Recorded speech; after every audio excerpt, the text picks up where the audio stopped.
जी हाँ दोस्तों, आपने बिल्कुल सही पढ़ा है।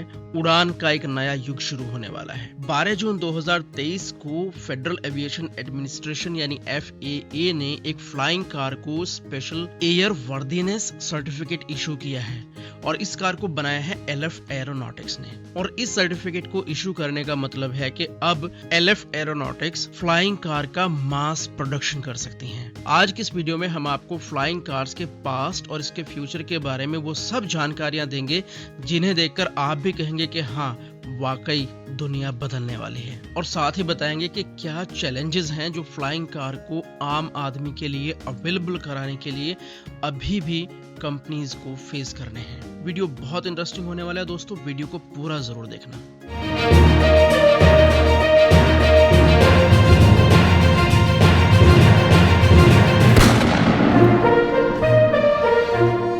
दोस्तों, यूं तो उड़ने वाली कारों का इतिहास बहुत पुराना है। 17 दिसंबर 1903 को नॉर्थ कैरोलिना के किटी हॉक में राइट ब्रदर्स विल्बर और ऑरविले ने इतिहास रच दिया जब उन्होंने अपने बनाए पहले पावर्ड एरोप्लेन के साथ पब्लिकली उड़ान भरी। उस दिन उन्होंने 4 उड़ानें भरी, जिनमें से उनकी पहली उड़ान केवल 12 सेकंड की थी और उनके एरोप्लेन ने कुल 180 फीट की दूरी तय की।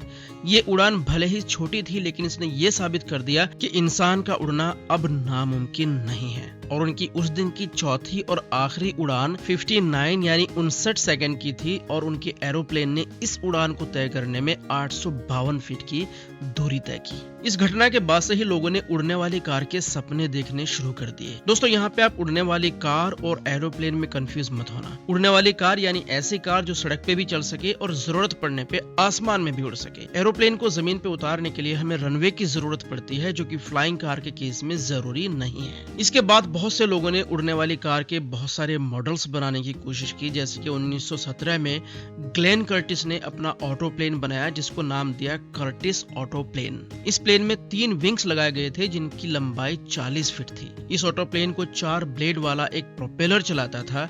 हालांकि ये ऑटो प्लेन कभी सही से उड़ तो नहीं पाया, पर हाँ, थोड़े बहुत जंप करने में ये जरूर कामयाब रहा। इसके बाद 1937 में वलाडो वाटरमैन ने एक फ्लाइंग कार मॉडल बनाया, जिसको उसने नाम दिया एरोबाइल। ये कार हालांकि उड़ने में कामयाब रही, लेकिन फंडिंग की कमी के चलते वलाडो वाटरमैन को अपना ये प्रोजेक्ट बंद करना पड़ा। इसके बाद दोस्तों, सन 1946 में रॉबर्ट फुल्टन ने एक यूनिक फ्लाइंग कार को डेवलप किया, जिसको नाम दिया एयरफीबियन। दोस्तों, यहाँ पर रॉबर्ट फुल्टन ने एक अपोजिट कंसेप्ट को यूज किया। इनफैक्ट उन्होंने कार को उड़ने लायक बनाने के बजाय एरोप्लेन को जमीन पे चलने के लिए अडॉप्ट करने वाली थ्योरी पे काम किया। इनके एरोप्लेन से विंग्स और टेल सेक्शन को डिटैच किया जा सकता था ताकि इसको रोड पे भी चलाया जा सके। इस प्लेन को कार में कन्वर्ट करने के लिए सिर्फ 5 मिनट का समय लगता था। और इंटरेस्टिंगली दोस्तों, इस फ्लाइंग कार को उस वक्त की सिविल एरोनॉटिक्स एडमिनिस्ट्रेशन ने फ्लाइंग कार का सर्टिफिकेट भी इशू कर दिया था और ये सर्टिफिकेट पाने वाली ये पहली फ्लाइंग कार थी। एयरफीबियन में 150 हॉर्स पावर का 6 सिलेंडर वाला इंजन लगा था, जो कि 120 माइल्स पर आवर की स्पीड से उड़ सकती थी और जमीन पर यह कार 50 मील्स पर आवर की स्पीड से दौड़ भी सकती थी। हालांकि इतनी बड़ी सफलता पाने के बाद भी रॉबर्ट फुल्टन को कभी कोई फाइनेंसर नहीं मिल पाया जिससे कि इस कार का मास प्रोडक्शन हो सके, और इस तरह एयरफीबियन भी पब्लिक के लिए कभी अवेलेबल हो ही नहीं पाई। और दोस्तों, ऐसे ही और भी कई उड़ने वाली कारें अलग अलग लोगों ने बनाई, जैसे कि 1940 में कॉन्व एयर कार, 1950 में एवरो कार जिसको मिलिट्री के लिए डिजाइन किया गया था, 1970 में मॉल्ट टायलर ने एरो कार बनाई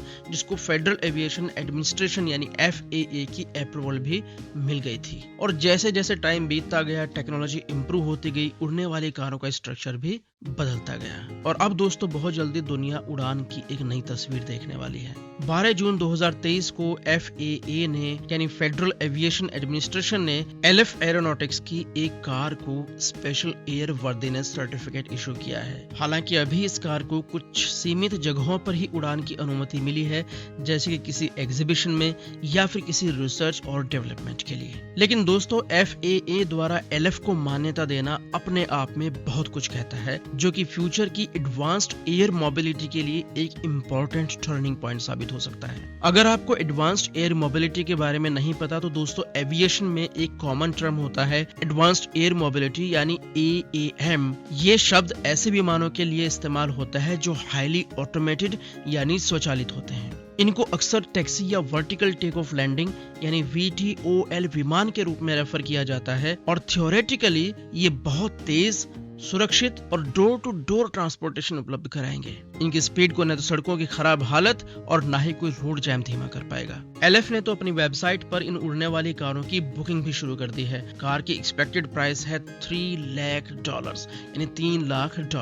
हालांकि प्री ऑर्डर बुकिंग सिर्फ $150 देकर की जा सकती है। यह कार 2 पैसेंजर्स के लिए बनी होगी और जमीन पे 200 मील यानी कि 322 किलोमीटर प्रति घंटा की स्पीड से दौड़ पाएगी और हवा में ये 110 मील यानी 177 किलोमीटर की स्पीड से उड़ान भर पाएगी। ये कहना है कंपनी का।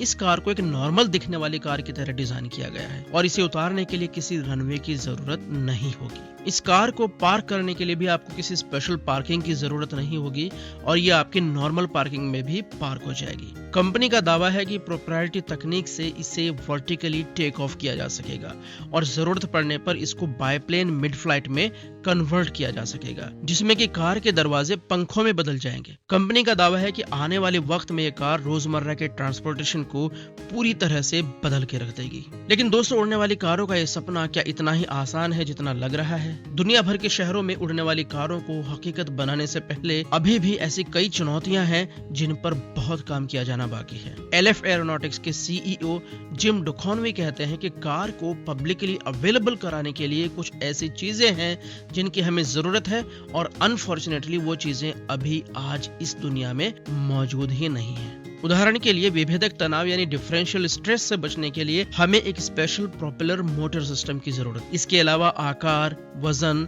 और कार की कीमत यह तय करेंगे कि व्हीकल जनता के लिए कितनी जल्दी उपलब्ध होंगे और क्या वे सवारी के लिए सुरक्षित होंगे।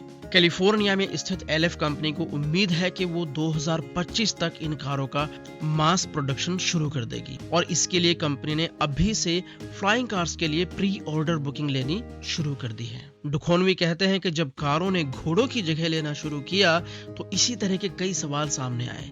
सुरक्षा के बारे में, शहरों का क्या होगा, कई लोग वापस घोड़ों के ही पास जाना चाहते। अगर सही तरीके से किया जाए तो उड़ने वाली कार अधिक सुरक्षित होनी चाहिए, ये कहना है LF कंपनी के CEO मिस्टर डुखोनवी का।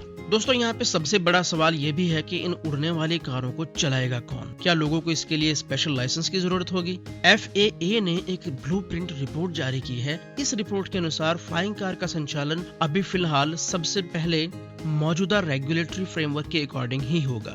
हालांकि इस रिपोर्ट में कुछ इंपॉर्टेंट मुद्दों को भी उठाया गया है, जैसे कि फ्लाइंग कार से होने वाले शोर और प्रदूषण को कैसे कम किया जाएगा, ये कारें कितनी सुरक्षित और स्टेबल होंगी, इन कारों की लागत को कैसे कम किया जाए ताकि लोगों के लिए इनका इस्तेमाल प्रैक्टिकल बन सके, और हवा में दुर्घटना के लिए कौन सा क्षेत्राधिकार जिम्मेदार होगा। ऐसे वाहन जिस गति से चलेंगे उससे कारों या इमारतों के बीच टक्कर हो सकती है, इसलिए एकदम सटीक और साइंटिफिकली गाइडेड पाथ और ट्रेजेक्टरी प्लानिंग होना बहुत जरूरी है। इसके अलावा शोर का मुद्दा भी बहुत खास है।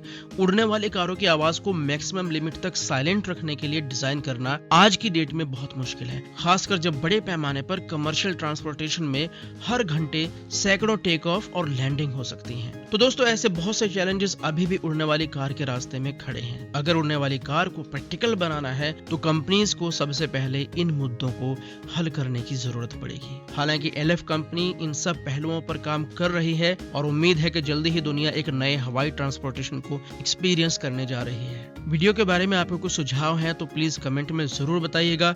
वीडियो इन्फॉर्मेटिव लगी हो तो एक लाइक जरूर कर दीजिए और अपने दोस्तों में शेयर जरूर कर दीजिएगा। और अगर अभी तक हमारे चैनल सब्सक्राइब नहीं किया है और आपको इसी तरह की और भी नॉलेजेबल वीडियो चाहिए तो चैनल को अभी सब्सक्राइब कर लीजिए। थैंक यू दोस्तों, थैंक्स फॉर वॉचिंग।